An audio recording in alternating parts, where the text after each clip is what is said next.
Evangelho de João, capítulo 8, verso 31, diz assim a palavra do nosso Deus. Jesus dizia, pois, aos judeus que criam nele: se vós permaneceres na minha palavra, verdadeiramente sereis meus discípulos, e conhecereis a verdade, e a verdade vos libertará. Amém? A igreja pode sentar, com a graça de Deus. Estamos diante de um texto que foi popularizado por um lado político nos últimos 5, 6 anos. E os políticos, eles fazem isso. E é fundamental que você, como igreja, como cristão, entenda que o político ele vai fazer de tudo para te manipular. Existe uma história contada sobre Adolf Hitler, que ele, antes de dar os seus discursos, ele treinava. Ele treinava a impostação da sua voz, a hora de elevar, a hora de diminuir, as pausas, tudo isso para mexer com a emoção daquele povo. Foi dessa forma que ele saiu de um cabo, praticamente ali envergonhado, da Primeira Grande Guerra, para o grande líder do nazismo na Segunda Grande Guerra Mundial. E os políticos, eles fazem isso. Tem um discurso político, tem um discurso bonito, e eles vão falar o que a gente quer ouvir. E para mover a massa evangélica, o que melhor do que usar do que o próprio texto bíblico? Pega-se o texto fora do seu contexto e fala o que quer. Expressa as suas opiniões, os seus fundamentos. Mas a Bíblia, ela tem um sentido apenas. Ela tem uma revelação. Ela tem uma verdade. Ou melhor, isso que eu falei é quase heresia. Ela não tem uma verdade. A Bíblia tem a verdade. E ela é única. Jesus, no capítulo 8 de João, ele está trazendo uma série de ensinamentos. Inclusive, o Evangelho de João é onde nós temos os 7 eu sou. Nós vamos pregar sobre isso. É ali que Jesus fala: eu sou o caminho, a verdade e a vida. Eu sou a porta, eu sou a videira, eu sou. Isso para os judeus era um problema muito grande. Por quê? Quem se revelou para Moisés dizendo eu sou? O próprio Deus. Quando Jesus fala eu sou, ele está trazendo para si a prerrogativa de que ele não é igual a Moisés, ele é superior a Moisés. Assim como o autor aos Hebreus vai mostrar que ele é superior a Moisés, que ele é superior aos sacerdotes, ele é superior à lei. Por quê? Porque ele é Deus. Ele é Senhor. Inclusive, mais à frente, de João 8, eles vão começar a ter um embate com Jesus. Como você está falando que a gente tem que se libertar? Nós já somos livres. Não, aquele que peca é escravo do pecado, é o que Jesus vai dizer. Você está dizendo que nós pecamos, os judeus falavam para ele. Nós não somos órfãos, não, nós temos por pai Abraão. Abraão viu o meu dia, disse Jesus, e glorificou. Aleluia. Abraão viu o meu... Tu não tem nem 50 anos. Como é que Abraão te viu? Antes de Abraão, eu sou. Jesus ele vem trazendo essa prerrogativa para mostrar que ele tem um senhorio que é absoluto. e é grandioso. E nesse senhorio, ele vem trazendo um escape para a humanidade. E esse escape se chama libertação. O povo anseia por liberdade. Naquele contexto, a gente está falando de um povo que estava sendo subjugado por Roma. E Roma dava a eles um senso de liberdade. Como assim? Vocês podem fazer o que vocês quiserem, vocês adoram o Deus de vocês aí, só que vocês têm que pagar imposto para a gente. Só que vocês devem satisfação, a gente tem mais. A autoridade de vocês, o sumo sacerdote de vocês, vai ser quem a gente escolher. Vai ser quem a gente determinar. Não vai ser mais conforme a lei de vocês. Então eles tinham uma liberdade fake, uma liberdade velada. E o ser humano hoje, ele anseia por essa mesma liberdade.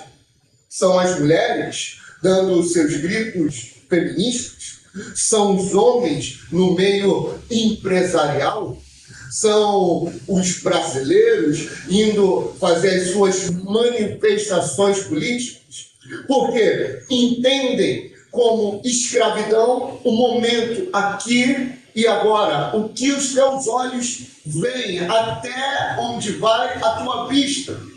Só que isso não é a verdadeira prisão. Isso não é o verdadeiro problema. Jesus vem trazendo para eles o cerne do problema. Hoje, você vê uma geração que fala tanto de liberdade, que evoluiu. Aquele filme, Nefários, vai mostrar algo sobre isso. Aonde aquele homem que está possesso de demônio, ele está falando com... É o psicólogo, é o psicólogo, é o perito psicólogo, né? Ele está falando com o psicólogo. Então o psicólogo fala, olha, a gente evoluiu muito. Direitos humanos. E começa a falar um monte de coisa. E aí o demônio fala, olha, vocês até me poupam o trabalho. Tudo isso que vocês estão fazendo é maquiar. Porque essa geração é uma das mais escravas que existe. É uma geração que acha que tem liberdade, mas é uma geração que é escrava de vícios. Escrava das drogas, da maconha, da cocaína. É escrava da tela. Hoje o que manda na vida do ser humano é a tela. Você sabia que o lugar onde foi feito a rede social TikTok, lá é proibido usar? Porque isso emburrece a população e escraviza. E a gente fica ali, ó, malhando dele. A gente, nós fomos tomando essas regras e essa imposição social para que a rede social governe a nossa vida. E quando você vê, a gente tem a maneira de falar, né? Nossa, o dia passou tão rápido. Nossa, não deu tempo de ler Bíblia. Não deu tempo de orar. Não deu tempo de buscar, porque a gente alimenta os nossos vícios. E não tem noção do quão escravos nós somos. É uma geração escrava da ansiedade. É ansiosa. É uma geração que é imediatista, que é tudo para ontem. Não sabe mais plantar, regar, não sabe mais cultivar, não sabe mais trabalhar, quer tudo para ontem, quer tudo rápido, quer tudo fast food. É uma geração que não contempla mais. É uma geração que não observa mais. É uma geração que não para apreciar a presença de Deus. É uma geração escrava da depressão. É escrava da depressão porque essa geração, ela buscando a felicidade, ela tira para tudo quanto é lado. Ela vai atirando para a direita, para a esquerda, para frente, para trás, com algo de ser feliz, com algo da felicidade. Só que ela não consegue atingir aquele que dá plena felicidade, e esse é Jesus.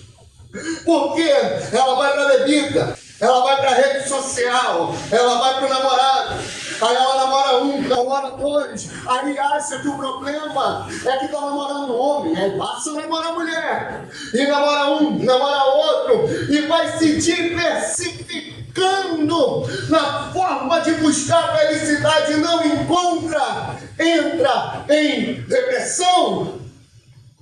Não tem os seus objetivos atingidos. Por quê? Porque o ser humano acha que governa a própria vida. É o grito que a cultura dá, que você faz o seu destino, que você governa sobre a tua vida. Mentira! Nós não temos poder sobre a nossa vida. Ou ela está entregue ao pecado e a Satanás, ou está entregue a Jesus. Não existe uma terceira via, não existe um terceiro Senhor. Não sou eu que comando, não é você que comanda. Tem um acima de nós. É uma geração pornógrafa. É uma geração que você entra na própria rede social. E a própria rede social, ela vai entregando o máximo possível de conteúdos sexualizados. Ano passado teve aquele mover daquele influencer do cabelão. Qual é o nome dele? Felpa. Sabe bem, né? Teve um movimento dele, que ele começou a denunciar a pedofilia nas redes sociais. E as redes sociais, fechando os olhos. Por quê? Porque perde engajamento. Para a rede social não é interessante. E eles vão colocando mulheres seminuas, homens seminus. Não pode numa, coloca só uma tarjinha, coloca só alguma coisa. E eles vão deteriorando a mente do ser humano, escravizando a população com a sua pornografia. É uma geração escrava do consumismo. Toda hora tem que estar comprando, nunca está satisfeito. Ela compra alguma coisa hoje, amanhã ela quer mais.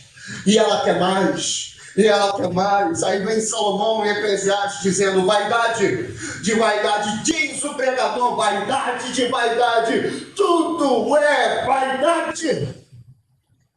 Nunca está feliz, nunca está satisfeito quando o nosso Senhor disse: tenho o que comer, tenho o que beber, esteja com isso contente. Esteja feliz, esteja satisfeito, mas com alegria. Está em algum terreno temporal, está em algo medíocre. O ser humano vai tentando conquistar mais, aonde o nosso Senhor disse: não ajunteis tesouro na terra, aonde a traça e a ferrugem tudo consumem, ajuntai tesouro no céu. Mas não. A sociedade, ela é escrava de aprovação. É por isso que a gente vê as pessoas tentando sempre agradar umas às outras. Modificam suas igrejas para ter aceitação. Pintam suas paredes, colocam LED, colocam grupos de dança, de coreografia, porque temos que agradar a todos. Eu prefiro agradar o meu Cristo, porque foi Ele que me salvou. É a Ele que nós devemos temor. É a Ele que nós devemos adoração. Jesus, Ele oferece uma liberdade verdadeira, uma liberdade sincera. Ele não vem de uma ilusão, mas é uma realidade que é gloriosa. É uma realidade que é liberta do domínio do pecado. Só que essa liberdade, ela tem um caminho só, que é permanecer. Só que hoje, as pessoas, com relação à igreja e Jesus, não querem compromisso. não levam Jesus a sério, estão olhando para Jesus, estão agindo apenas como espectadores. Olham para o Rei dos Reis e são só consumistas da fé. Vão na igreja, e as igrejas estão assim. Por quê? Porque a palavra acalma o coração e ela acalma.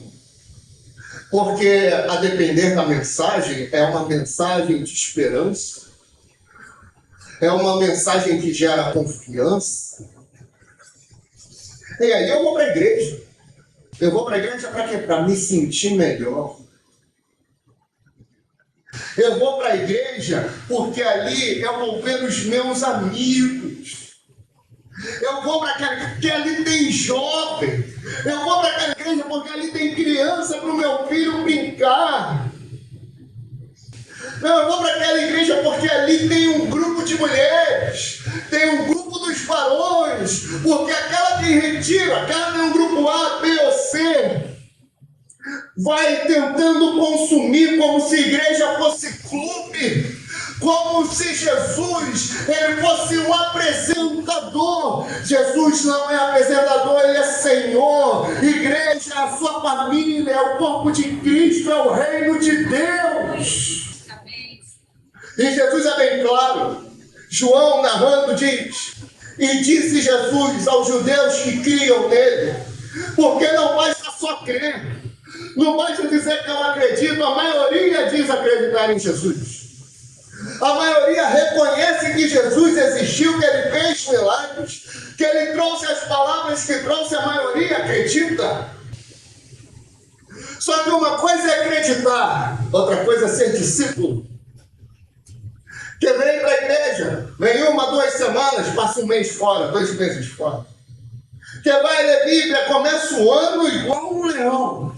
Gênesis lê, Êxodo lê, Levítico já vai parando, Números já vai parando. Começou o ano lendo 5 capítulos por dia, termina o ano lendo Bíblia uma vez por semana, um capítulo, porque não entendeu quem é Jesus. É por isso que a maioria das mensagens desse ministério é para te levar ao conhecimento de quem é Deus, de quem é Jesus. Porque ele é bem claro ao dizer, irmãos, se vós permanecerdes. A ideia de permanecer, esse termo no grego, é um termo meno. Esse termo não descreve só uma visita. Você vai num parente, num amigo, num irmão. É você morar. É você fixar o teu tempo. É você ter uma moradia. É permanecer ali. É o mesmo termo que Jesus usa em João 15. Permaneça em mim e eu permanecerei em vós. É estar presente 24 horas por dia, é estar permanente 7 dias por semana. É por isso que tem um monte de gente que desvia. Tem batismo, quantas vezes não vimos isso, né? Batiza 30, 40, 50. A igreja já tinha uns 150. Terminava o ano com 140, com 130. 120, por quê?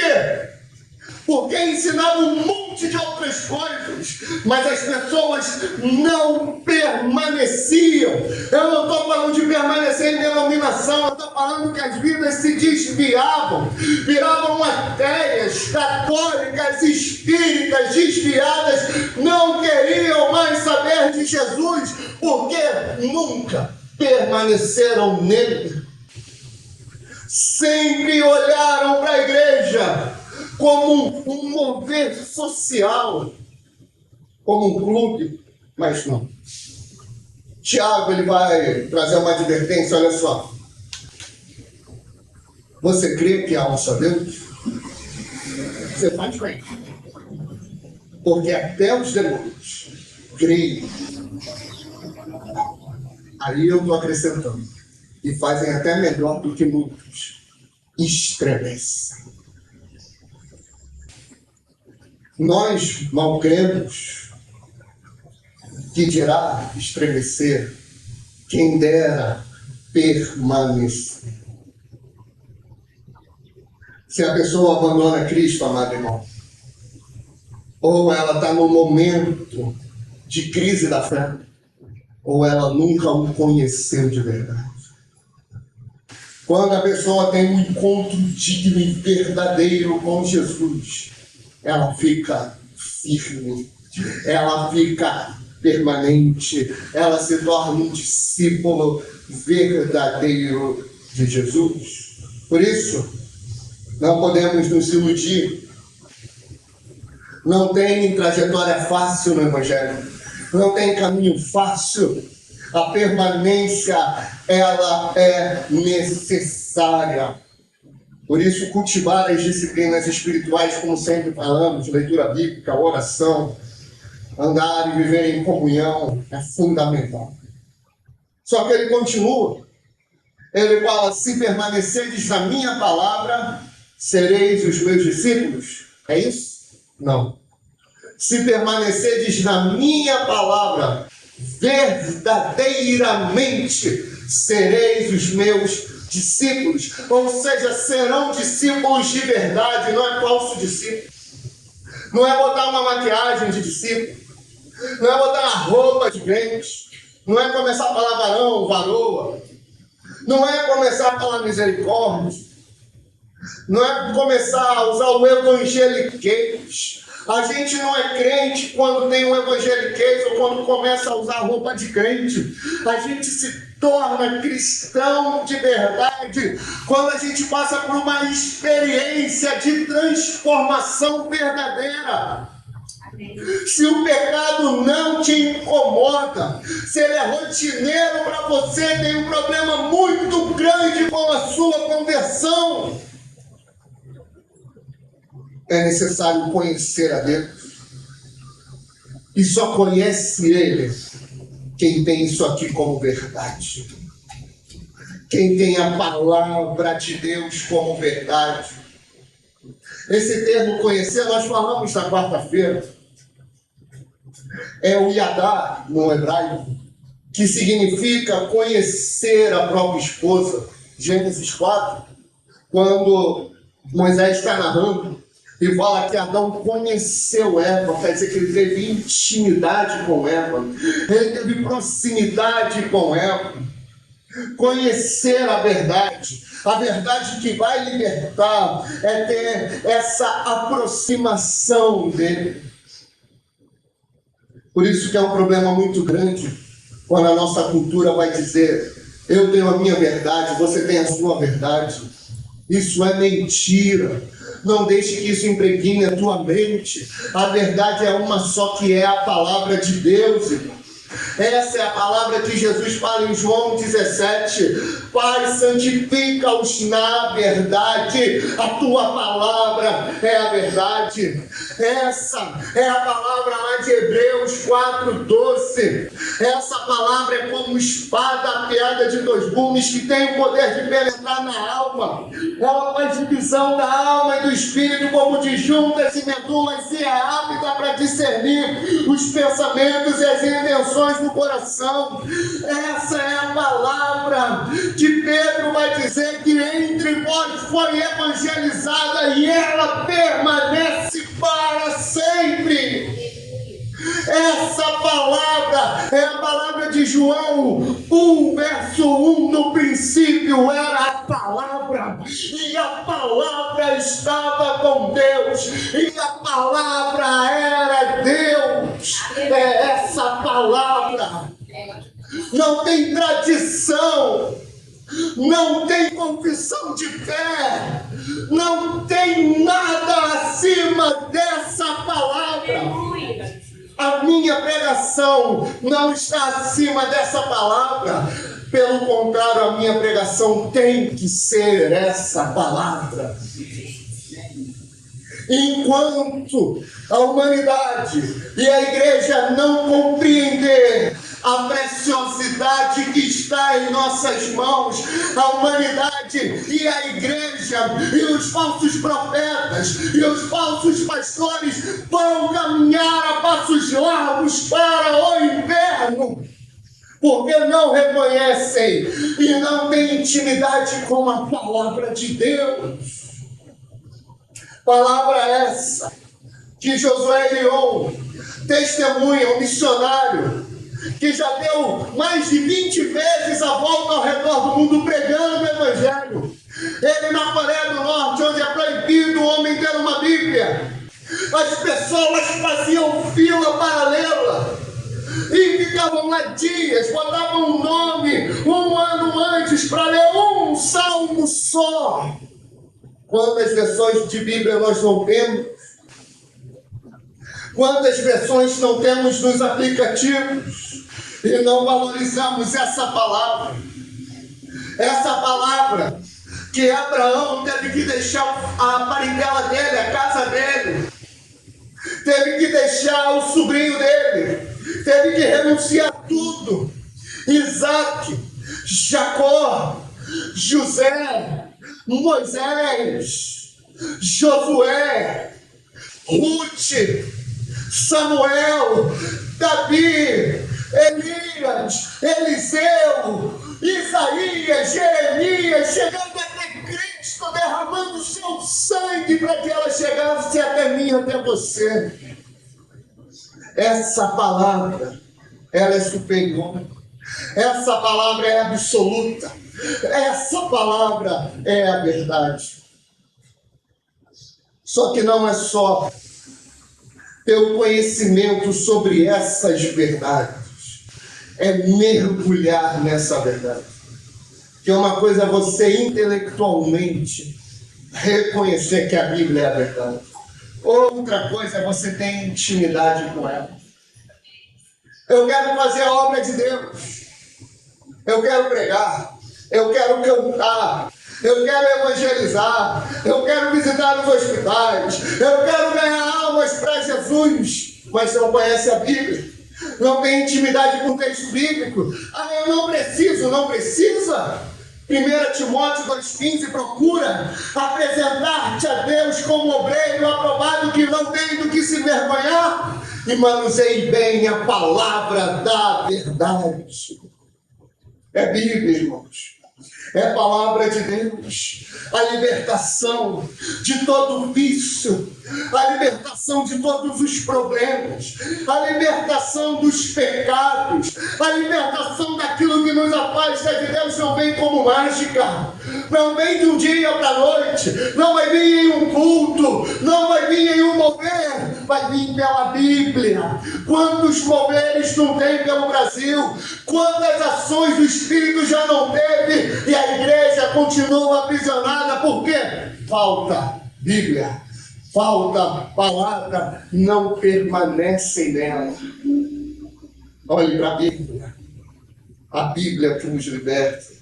Gálatas 5 vai dizer que para a liberdade foi que Cristo nos libertou. No verso 13 de Gálatas 5 vai dizer: vós, irmãos, foste chamados à liberdade, porém não useis da liberdade para dar ocasião à carne. Porque tem os engraçadinhos, né? Ah, Jesus me salvou. Eu fui salvo, predestinado, eleito. Então eu posso pecar. Eu já estou salvo mesmo. A graça me alcançou. Não. Quando a graça alcança, quando a liberdade vem, nós não desejamos mais de pecado. Nós lutamos contra o pecado. Nós lutamos contra a nossa velha natureza. Aqueles vícios, eles vão caindo por terra. E a graça nos dá força para lutar. Aí entra o verso 36 de João 8. Se, pois, o Filho vos libertar, verdadeiramente sereis livres. Isso não é autoajuda. Isso é libertação sobrenatural. Única e verdadeira. Por isso, confesse o seu pecado. clame por misericórdia e permaneça na palavra. Busque, busque como se não houvesse amanhã. Busque, busque, busque. Quem te salvou foi Jesus. Você precisa conhecê-lo. Você precisa ter intimidade com ele. Você precisa, sabe, irmão, ter comunhão com ele por todo dia, por toda a tua vida. Nós não podemos ser crentes medíocres. Nós não podemos ser servos desobedientes, filhos que fazem o que querem. Permaneça, esteja firme, firme, firme, firme. Examine a sua vida, se você permanece na palavra ou se você apenas visita ela. Cristo oferece libertação sobrenatural. Confesse o seu pecado, clame por misericórdia e permaneça na palavra diariamente.